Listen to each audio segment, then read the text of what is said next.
తహవూర్ రాణా ముంబై మారణ హోమం సూత్రధార్ 166 మంది అమాయకుల ప్రాణాల్ని మింగేసిన కిరాతకుడు, ఎన్నో కుటుంబాలను చిన్నాభిన్నం చేసిన దుర్మార్గుల్లో ఒకడు.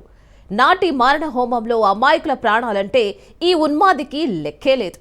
ఇప్పుడు తన వరకు వచ్చేసరికి ప్రాణభయంతో వణికిపోతున్నాడు. తనను భారత్కు పంపించొద్దనని, ఇండియాకు అప్పగిస్తే చిత్రహింసలు పెట్టి చంపేస్తారని అమెరికాలో సుప్రీంకోర్టు గడప తొక్కాడు. తన అప్పగింతపై తక్షణమే స్టే విధించాలని అత్యున్నత న్యాయస్థానాన్ని రాణా కోరాడు. ఉగ్రదాడి కేసులో భారత్లో విచారణ చేపడితే తాను ఎక్కువ కాలం జీవించలేనని తన అభ్యర్థనలో వెల్లడించాడు. ఒకవేళ స్టే ఇవ్వకుంటే దీనిపై సమీక్ష ఉండదని, అమెరికా కోర్టులు తమ పరిధిలో కోల్పోతాయని, ఇక రాణా సజీవంగా ఉండలేరని సుప్రీంకోర్టు పిటిషన్లో తెలిపాడు. పాకిస్తాన్ మూలాలు ఉన్న ముస్లింను కాబట్టి ఒకవేళ భారత్కు అప్పగిస్తే తనను ఆ దేశం వేధిస్తుందని అన్నాడు. గతంలో పాకిస్తాన్ ఆర్మీలో చేశానని, 2008 ముంబై దాడులతో లింకు ఉందని ఆరోపిస్తున్నాడు.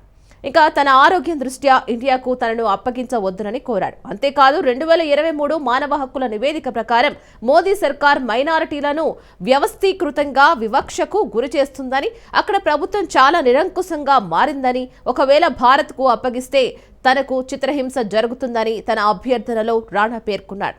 అయితే రాణా పిటిషన్ను అమెరికా సుప్రీంకోర్టు తిరస్కరించింది. దీంతో నరరూప రాక్షసుడి తిక్క కుదిరిందని, ప్రాణం విలువ ఇప్పుడు తెలిసొచ్చిందా అని నెటిజన్లు మండిపడుతున్నారు. ఒకసారి రాణాను తమకు అప్పగిస్తే టార్చర్ ఎలా ఉంటుందో చూపిస్తామని కమెంట్లు చేస్తున్నారు.